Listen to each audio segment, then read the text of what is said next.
Today I'm going to be showing how to put together the ignition, or put the ignition back together. First, let's do a little overview of the bike. Obviously, here's the instrument panel. This is the control section. Here's the handlebars, the front tires, the front forks, highway bars, crash bars. Obviously the engine, the 4-cylinder engine, crankshaft runs through here. This is a control section of the engine, which is shared on the other side. Here's the clutch. The clutch is on the right side of the transmission section. The transmission is actually in the center, and then the clutch control is on the left side.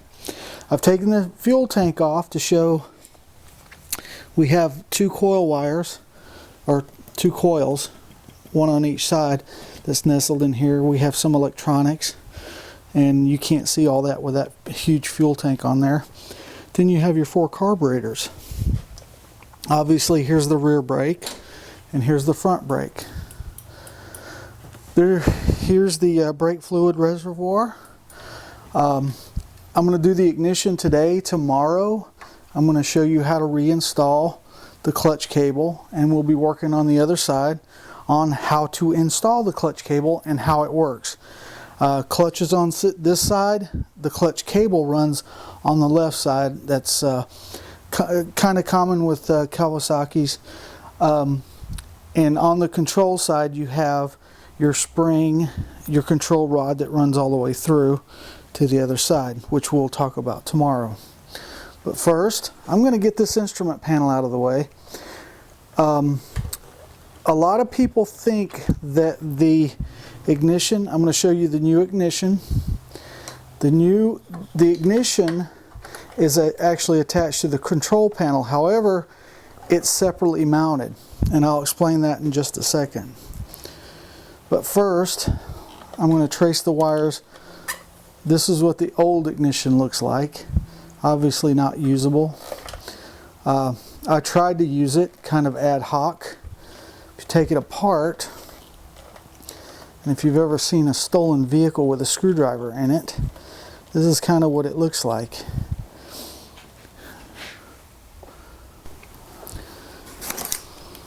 Break this apart since I'm not going to be reusing it.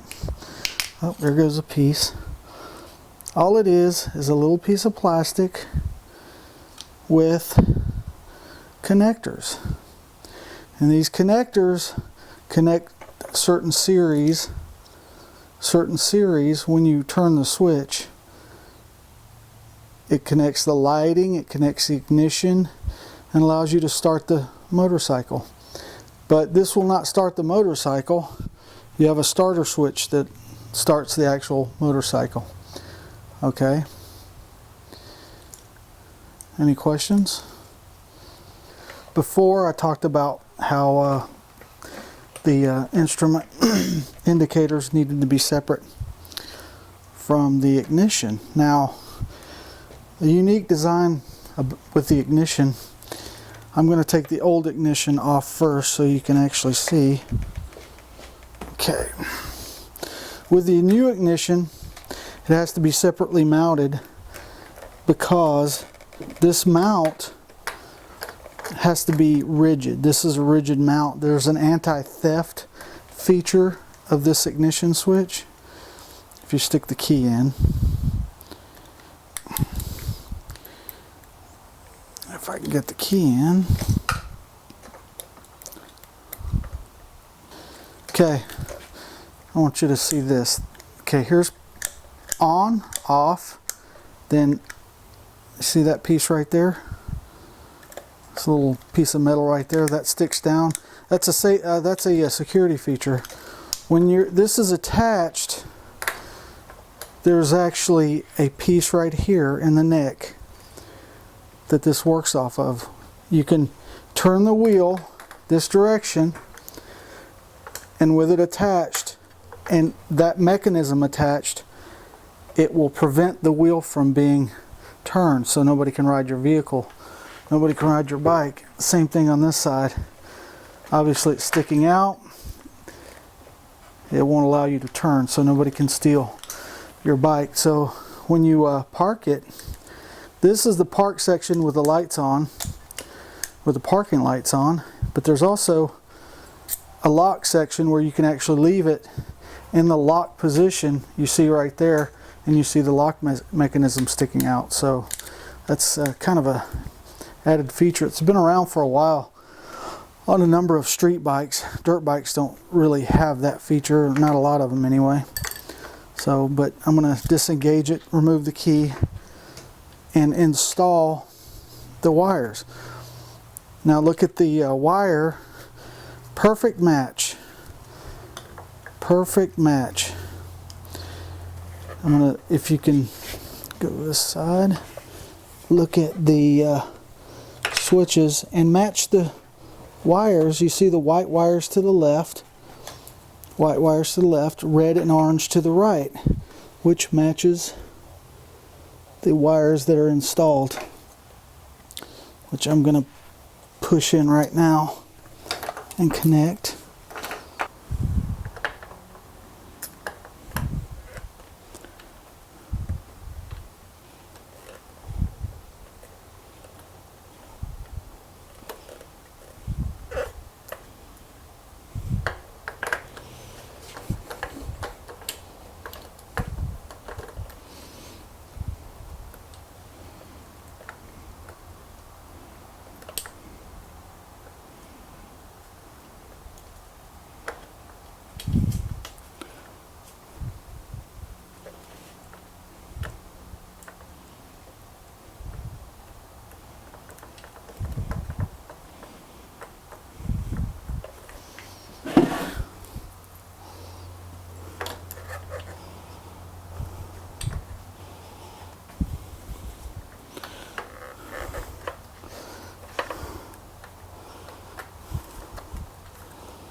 Now my background's on submarines, so a lot of this stuff I'm not used to. Usually I'm working with components that are 10 times this size.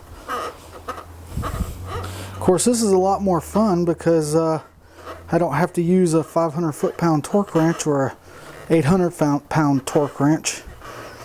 Most of these torques are in inch pounds, and if you've been a mechanic long enough, you know pretty much by muscle memory what a 37 inch pounds or 50 foot pounds of torque actually is.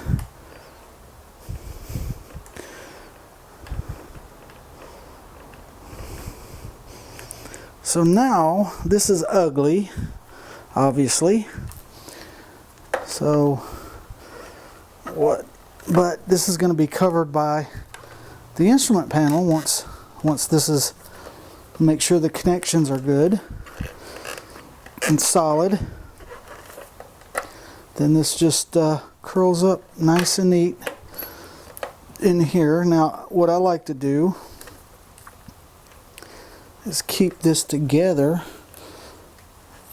turn, make sure I got full movement,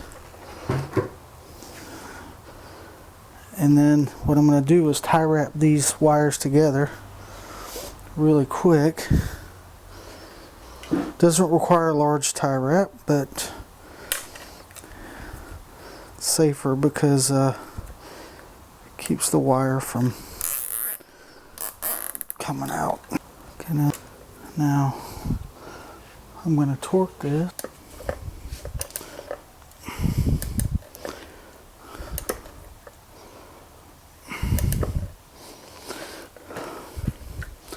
Now this is actually a 3/16.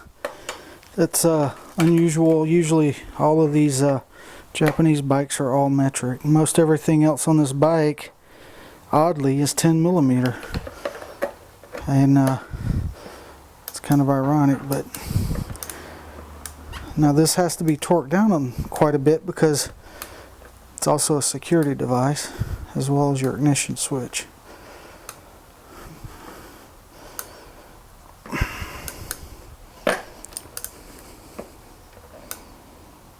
Okay, perfect. All right.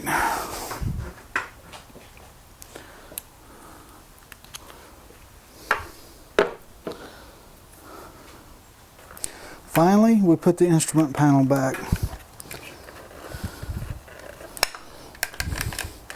Now it fits snugly. Again, it looks like the ignition is attached to the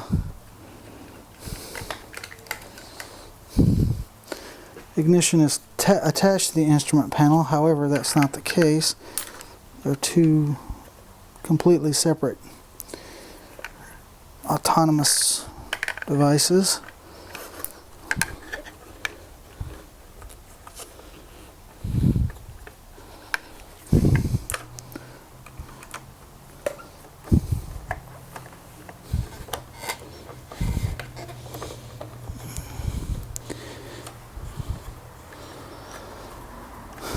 I'm going to put this on loosely and then get the other one.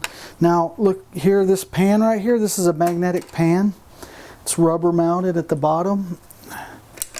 You can leave it right there, so anytime you take a lock washer or washer, put it right there.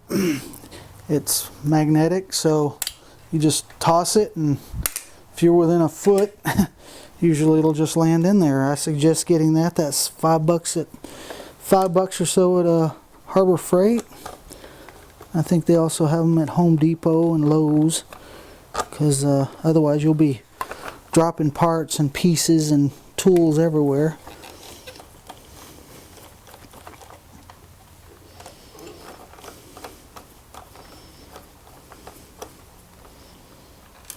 I'm trying to get this started.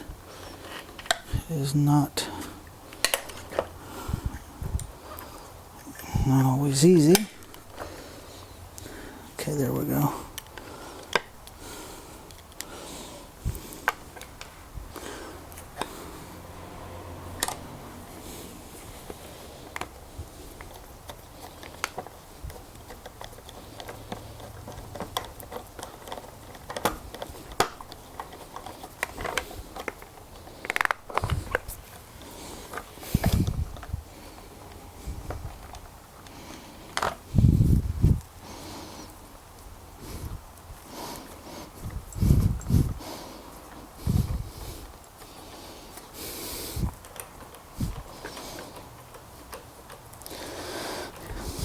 Now this looks loose. It's actually rubber mounted. If you look in the back over here, there's actually two screws that attach this. It's fine that it's loose a little bit. I tightened it a little before. Somebody had who previously had the bike, had put the rubber mounts on backwards, so they're kind of worn. But it's okay. It's not going to interfere with anything. It's pretty stable. And now I'm going to check operation. I removed the fuse because when you're dealing with this, you're going to blow a fuse if you touch a wire or what have you. And obviously this is stiff. It's brand new. But here we have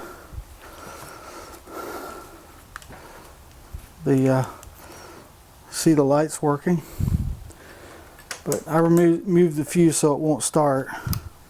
Oh, maybe it will. Yeah, there it goes. Alright, so we've just successfully installed an ignition switch.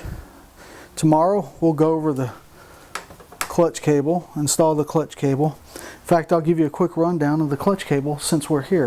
Here's the new clutch cable. It connects here. It's going to run down through this eyelet here. It's going to run underneath through the inside. See this spring, and it's going to go into the control section coiled over here, which I'll put together tomorrow and show you how that operates. And then we'll have the clutch lever attached. So stay tuned.